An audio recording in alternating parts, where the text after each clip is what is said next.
Hey, it's Liz DiAlto, and this is the Untamed the Wild Soul Woman podcast. From body image, sex, spirituality, money and relationships, to motherhood, creativity, business, communication, and desire, Untamed the Wild Soul Woman is the place to come for real stories and powerful advice to help you reclaim and redefine womanhood in the 21st century. Liz DiAlto here, creator of Wild Soul Movement and your host for the Untamed the Wild Soul Woman podcast.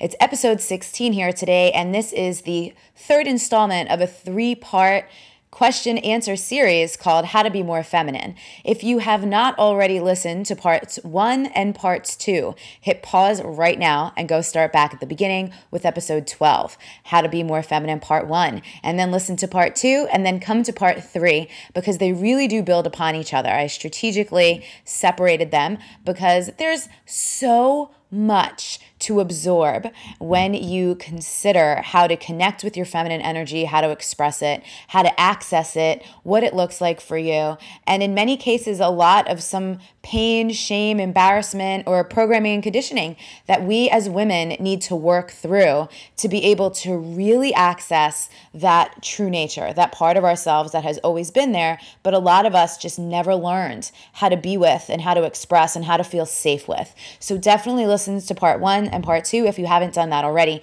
and then come back to part 3. If you have already listened to part 1 and part 2, welcome back. I'm coming to you, for those of you who are watching on the video podcast, you can see the backgrounds here. And for those of you who can't, I'm sitting on the ground actually in my meditation space. And this is actually the guest room of my home that originally, when Mike and I moved into this place, was a movement room. But a couple months ago, I decided that I really needed my own room. And that's something that is a big aspect of once you begin to really embody not just your feminine energy, to be quite honest, but yourself, right? To be in your body, to trust your intuition, and to develop daily, weekly, and monthly practices that work for you to keep you connected and to keep you grounded and to keep you really feeling like yourself, not constantly pulled and distracted by the outside world. One of the most valuable things that you could do for yourself is find some space in your home to support that. And so in the next Ask Liz episode, it's actually a great interview that I did with my partner, Mike, about relationships. We got a lot of questions about relationships, and I thought it would be super useful for us to field those together since we've done some other interviews together before. And I'll talk more about that, and you'll get to hear from him as well on actually the benefits to our relationship of me having my own room.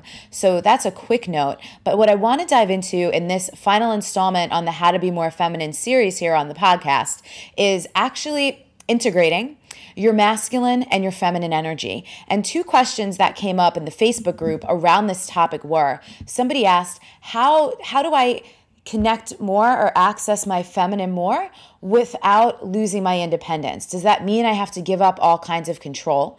And someone asked, I would love to know, Liz, how you let your masculine energy support your feminine energy. And I loved the way she asked that question because that's exactly what it does. And so this is something, in this moment, as I'm recording this interview, I'm feeling a little tiny bit like a broken record because I actually did 2 interviews this week for other people's platforms on this very topic. And all that does is really prove that this is a hot topic. This is an important thing for people that a lot of men and women are in inquiry around. So let's set some things straight.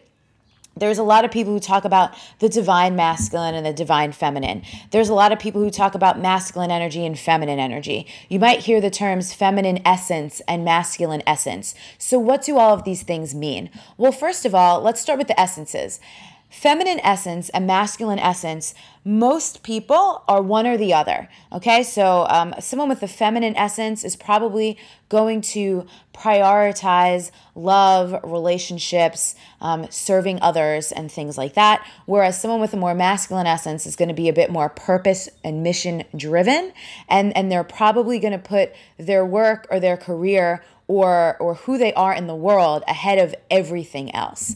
And so traditionally, a lot of men will have the male essence and a lot of women will have the female essence. However, it's not always the case. And if you want to know more about that specifically, a great book where I initially learned it was in David Data's book, Way of the Superior Man. And coming up in the next few months in a podcast interview is someone who works very closely with David Data, Michaela Boehm, who's been teaching on this stuff for years and years and years. I think think 20 plus years. And so stay tuned for that interview because she is a wealth of information about those things. But if you want more specifics, start with that book. It's a great place to start. And some people dig that concept, some people really don't. So like everything I always recommend on this show, if it feels good, if it has information for you that feels valuable, take it and run with it. And if not, ditch it. Not everything is going to be for everyone. One of my favorite sayings that my mom always taught me growing up was to each their own. So next is the difference between divine feminine and divine masculine and regular feminine and regular masculine. And to be quite honest, aside from the fact of putting the word divine in front of it and then being able to associate it with deities or certain mythological characters, depending on what you believe in, for the most part, feminine and masculine work like this. The feminine is anything that is flowy, creative, more in like being, receiving, and allowing energy. It could be very flowy. There's a huge range in the spectrum of feminine. It could be very calm and graceful, and it could be just totally wild and fiery and passionate, and it could also be really dark. The masculine is going to be more linear, more forward-moving, more directional, more structured, more systematized, more of like the container holding the space. And so this is how they support each other. I don't remember where I originally learned this metaphor, but this is what works well for me to think of it like a riverbank. So if you think of a river, there's the banks, right, that keep the river in its place so it can flow. And that's like the masculine. It's like the structure that holds it in place. And then the feminine is the actual water itself. And it's a great metaphor because that water, again, it can be calm and serene, crystal clear. It could be dark, murky, and muddy. It could be wildly violent, perhaps in a storm. And so for the most part, the masculine is going to be a bit more structured and predictable and linear. And the feminine is going to be a lot less predictable. My friend Ali Shanti, who's also coming up in a future podcast interview, says, one of her favorite aspects of being a woman is being consistently inconsistent. And that might be something that traditionally we think is bad, or perhaps we've been told is bad, or it's not good, or maybe it's out of integrity because it might mean that we break commitments and promises sometimes. But on the highest level of integrity is always honor yourself. And that's really why I created this podcast. It's why I created Wild Soul Movement. It's just to introduce women to the possibility that we have been programmed and conditioned, not even just in this lifetime, but for ages and centuries through ancestors. These things have been handed down to us through government, through education, through religion. And it's time to break these molds. It's time to question, where do our belief systems come from? Where do our behaviors come from? And are they actually true to us? And do they actually serve us? So how do the masculine and the feminine support each other? Well, it's really important to understand that you cannot have one without the other, though some of us are a lot more practiced in the masculine because that's kind of how most of our societies are structured. Achievement, success, and performance are kind of based on all these very measurable masculine things. If you grew up playing sports, that's very competitive.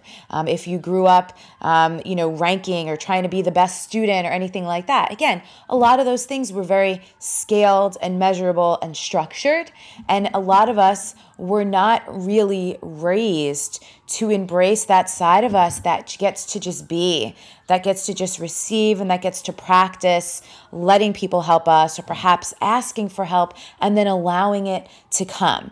A lot of women think that we need to be givers or nurturers, and that's where we derive our value. But the fact of the matter is, there's still a lot of masculine behind giving because it requires a lot of doing. So even mother, which is traditionally even a feminine archetype, currently, like if you're a mom right now and you have anywhere from 1 to however many kids you have, you do a lot of things. You take a lot of action, and all action, again, forward moving energy, that is masculine, and it's not bad. However, it's really important to consciously and intentionally put effort towards balancing yourself out.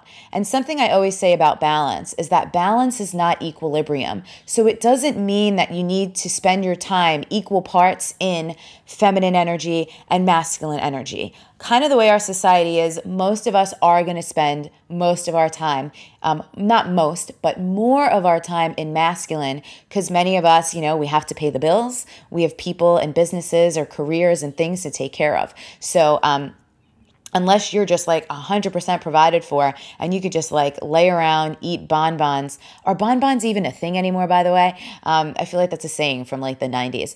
But lay around, read books, pamper yourself on times other than vacation, you're probably spending a good chunk of your time, waking hours, doing things. So a great way to balance that out is if you listened to part 2, we talked about self-care practices. So if you listen to part 1, when we talked about the feminine archetypes, once you kind of connect with what is your true expression in this moment, right? It's always possible to change and evolve and have different expressions. But once you're connected to kind of like your true feminine nature, and then you can pick self-care practices that support your personal feminine nature, after a long day of being at work, come home and engage in something like that. So maybe it's a bubble bath or maybe it's just reading for pleasure. Maybe it's actually something more like a self-pleasure practice. And yeah, I'm talking about masturbation. Maybe it's connecting to pleasure and being in your body. Maybe it's a feminine movement practice, something like wild soul movement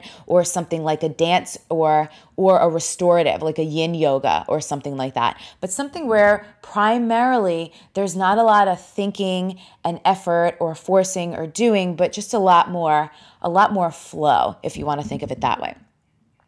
So yeah, after periods of exerting yourself in a masculine way, you want to really intentionally give yourself ways to just relax. And even if it's just laying down, for some people it's a meditation, right? Like maybe there's like a guided meditation you might want to listen to, or a song that you love that you could just dance it out to a song for 5 minutes or something like that when you get home, or maybe you get a break from the kids during the day to like lock yourself in the laundry room. That's something my friend Beck says all the time. She'll lock herself in the laundry room. She has 5 kids. So sometimes she'll lock herself in there and just meditate or even just breathe for a couple minutes. And that's a great feminine practice. And you don't have to get all caught up necessarily in labeling things and worrying, am I doing enough of each and all those things. The point of this is really just to educate you so you understand that one is not better than the other. We don't need one more than the other. We actually desperately need both, and we need to honor both sides. And when we're honoring both sides in ourselves, we can also see and honor and respect both sides in others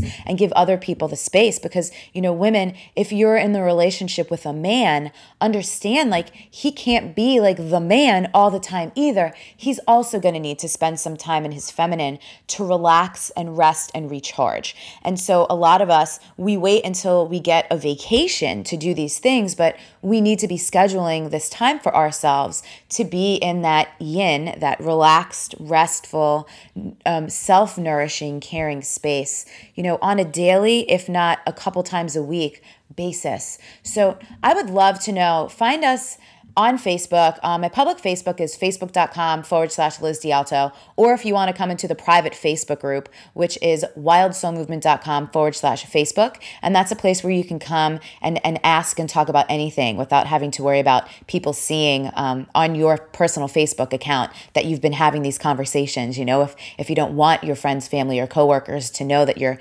having these conversations, you're curious about these topics, come on in there. I'd love to know perhaps where you might be challenged around this, or perhaps where you're great at it. What are the ways that you really support your different energies? And something else I've been playing with recently is also what my coach, Jessie, calls self-selected intensity. So I do enjoy getting things done. I really do enjoy working, and I do spend a good amount of time in my masculine energy, and I do spend a good amount of time in my feminine as well. Like every morning, I start the day by laying in bed. I'll read through some prayers, both that I've written in and I've collected over the course of the years from other sources. I'll read a book that usually has to do with spirituality or like art or creativity. Like I might just read some poetry or something like that in the morning.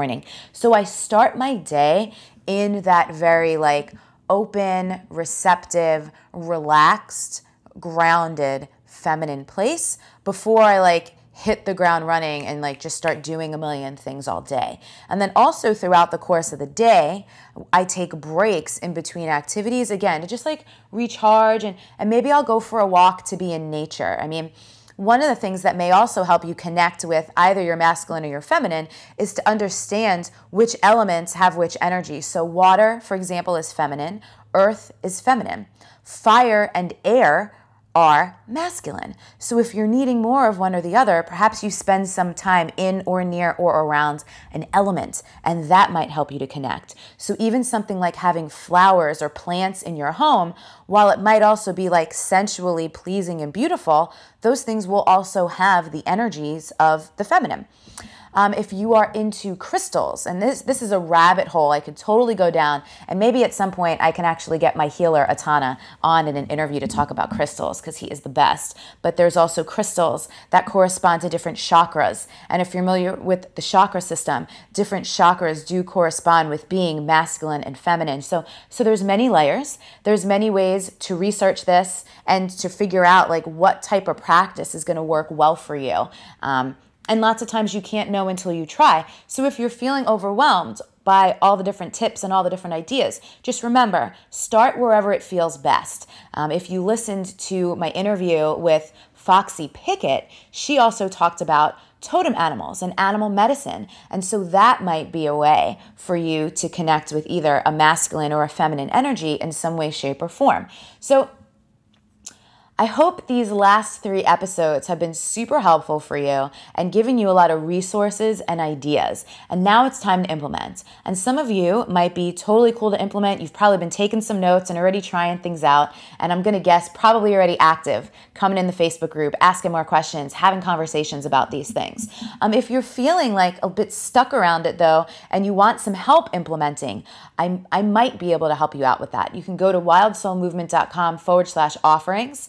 And I run intensive weekends called Untame Yourself, where I actually do help small groups of women once a month in an intensive weekend, 6 maximum, develop daily, weekly, and monthly practices to support whatever it is in their life that they're wanting more of or that they're wanting to create.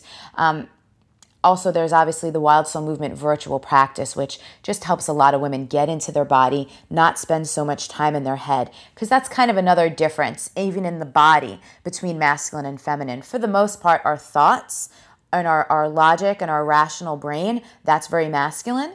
And then our hearts and our feelings and our emotions and our sensations in our body, those tend to be accessing more feminine, innate wisdom in your body. So those are all things to check out. And then there was kind of a second question I wanted to address in here, the matter of, can you do this? Can you be more feminine or access your feminine more easily without losing your independence? And so I hope you can see through this conversation of finding balance, which again, remember, doesn't mean equilibrium. It just means that you're consciously finding ways to nourish both sides of your energy so they could be integrated and they could really be married within you. It's kind of like a divine union. There goes that train again. I feel like the train does always kind of come in like during great points, which is why we call it the train of truth. In a couple months, I won't live here anymore and we won't have to hear that. But yeah, that divine union of your own energies, like that's a really big deal. And sometimes when we find ourselves struggling with the opposite sex, it's because we're actually struggling with that energy within ourselves. So we can kind of look in and address that. So it's not about losing control, but in a lot of cases, it's about giving up control, because surrender is a very feminine thing, to not try to control every little detail or think we know how to do it better than anyone else. It's really just taking responsibility for our own experiences and letting other people have their own experiences. That creates the space for us to even do this exploration, to get to know ourselves better so we can have an amazing, loving, passionate relationship with ourselves, which of course is then going to allow us to have amazing, passionate, loving relationships with others. So as always, if you have a follow-up question to this, or if you just have any other question that you'd love to hear answered in a future Ask Liz episode, you can email us at hello@wildsoulmovement.com. The show notes for this episode will be at wildsoulmovement.com/episode-16. Also, if you've been listening now to even one episode and you found it helpful, please log into iTunes and give us a rating and a review. It's super helpful, helps us spread the message far and wide all over the planet about reclaiming and redefining womanhood in the 21st century. So that's it for now. If you're watching on video, I'll see you later. Everyone else, I will talk to you later. Thank you. I had a healing session recently, and I was tapping into my devotion to the divine feminine, and I've always known it was there, but something about this adornment piece came up, and I was literally in tears. I didn't realize I cared that much, but like it breaks my heart when I see women like just cowering in the shadows. So it's a very multi-layered reason of why I dress the way I do. You know, another reason too is that I'm here to help click all the movement leaders into position. Like, we have got work to do. And that means we need to be getting people's attention, and we need to be gathering our folks and creating our movements. And the best way to do that is to access, I think, our star power. People pay attention when you are radiant.